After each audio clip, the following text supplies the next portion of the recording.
Hey, this is Nerd Factory episode 5. Let's do this.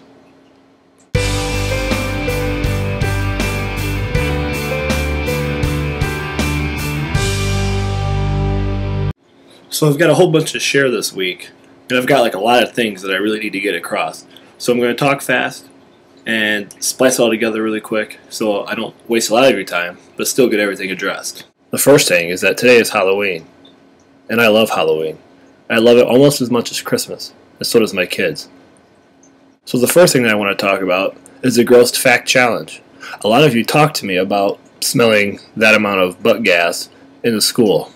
And the really weird thing is, I don't have scientific proof on this about what I'm about to say, but I guarantee it's probably true. We probably smell even more butt gas or inhale it because of the amount of kids that were around all day. Think about it, over 1,000 people in our school. How many people are trapped with that many people around them at all the time? I bet it's somewhere around 2 or 3 liters of butt gas, especially the way you guys fart. But the reason I bring it up is because I'm still looking for more facts. Get out there, do some research, post it to the Gross Fact Challenge, which is going to be over there in the top right. Okay? Get over there, throw some. I think we've got one fact. I'm going to add a couple more just to kind of get the interest rolling. I really think that you guys know some gross facts. You just need to post it. Secondly, Jennifer Brown, the author of the book Hate List, was nice enough to answer interview questions, which I had posted, but they're probably way down there. Alright? Read through them. She's an awesome person, and through their communication of email, I've really got a good sense of who she is and her sense of humor. She was also nice enough to mail me a box or a container of a variety of things, which one I know is autographed bookmarked. And she told me she's sending me other swag as well. And so I have created a contest to deliver these pieces of swag and autographed bookmarks and so forth. And here it is. Up above my head, this video, there is a header. And the header, in this particular case, says coffee for the brain, and it's brown, and it has a coffee mug on it. What I need you to do, or the challenge is to create me a new header.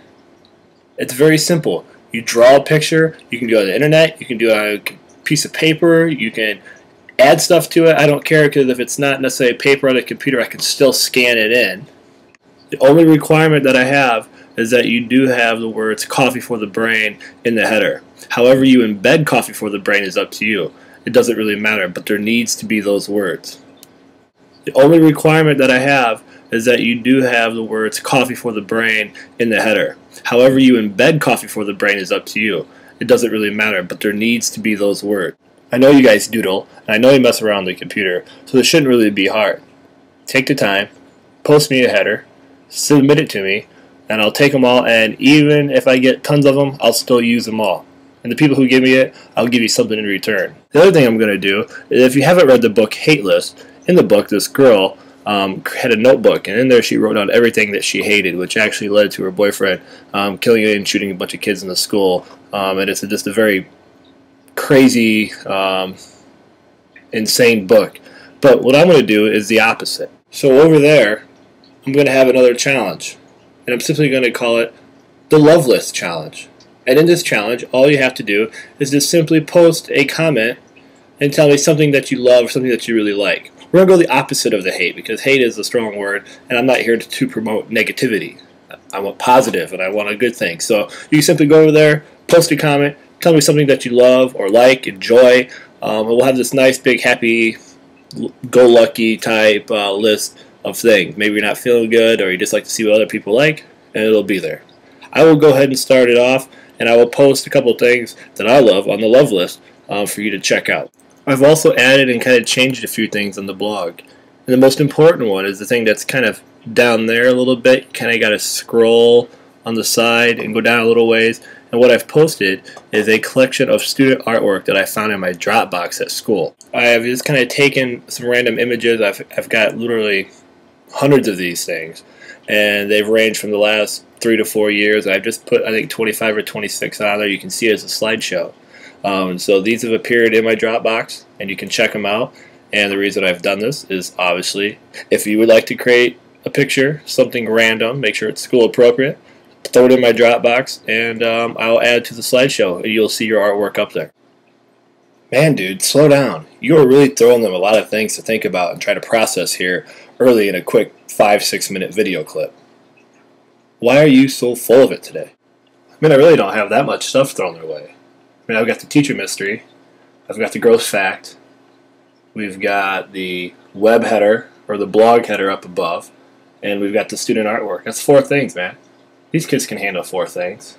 I don't know, man. I really don't think they can handle 4 things. I think 4 things is quite a bit. I think you need to knock it down and maybe only offer them 1 thing. I don't think they can handle it. Dude, these kids can handle it. They can handle anything. These kids have the super awesome power of nerdiness that I contain in the Nerd Factory. They can handle it. So prove to me that you can handle it. Throw me some gross facts. Create me a web header. Throw me some student artwork. Vote for the Teacher Mystery Challenge. And prove to me that you can handle all 4 things. I know you can. Especially with all the candy you've been consuming from Halloween. You're loaded and you're full of energy.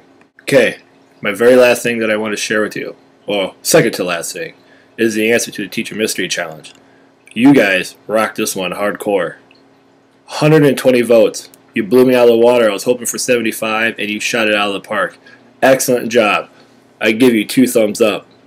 Maybe we could thumb wrestle. I'd beat you.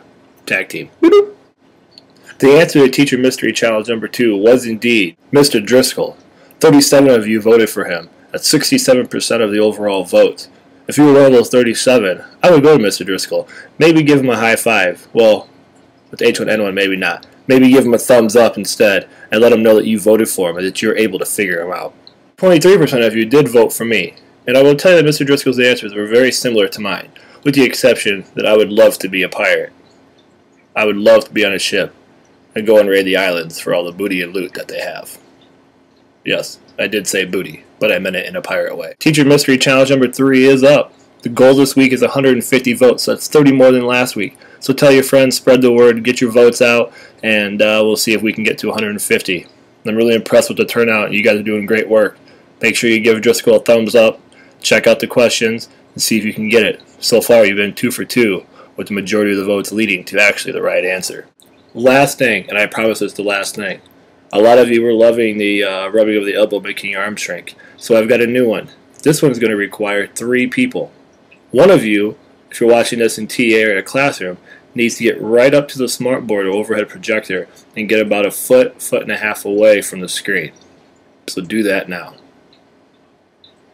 Do do do do do do do do do do do do. Okay, if you still need more time, just pause it because I really don't want to do that anymore. Alright, the other 2 people that you need to stand on either side of that person that's currently looking at about a foot and a half away from the screen.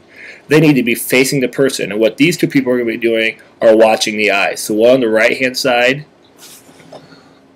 one on the left-hand side. And you're going to have your backs to the projector screen, but you're going to be looking at the person's eyes. So if you're on the right-hand side, okay, check out, it would actually be their left. And if you're on the left-hand side, you'd be looking at their right eye. Okay, you're going to be focusing on their eyes, watching what happens to their eyes while they follow this little test. Okay, I have a pen here. The person that's currently a foot and a half away from the screen, you need to have your eyes completely concentrated on the tip of this pen. You must follow it at all times. The people watching their eyes, watch very carefully to see what happens to their eyeballs while they follow this. Okay, are you ready? This will begin in 3 seconds.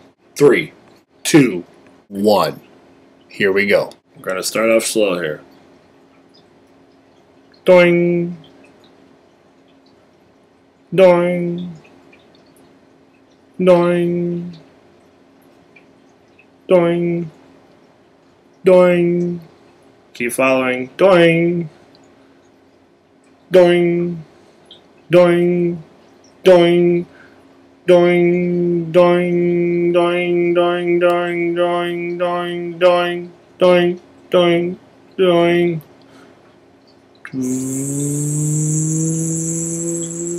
Keep staring, keep staring, keep staring, keep staring. Keep looking. Don't look away. I hope you had a great Halloween. Get your votes in. Have a great week. Adios from the Nerd Factory.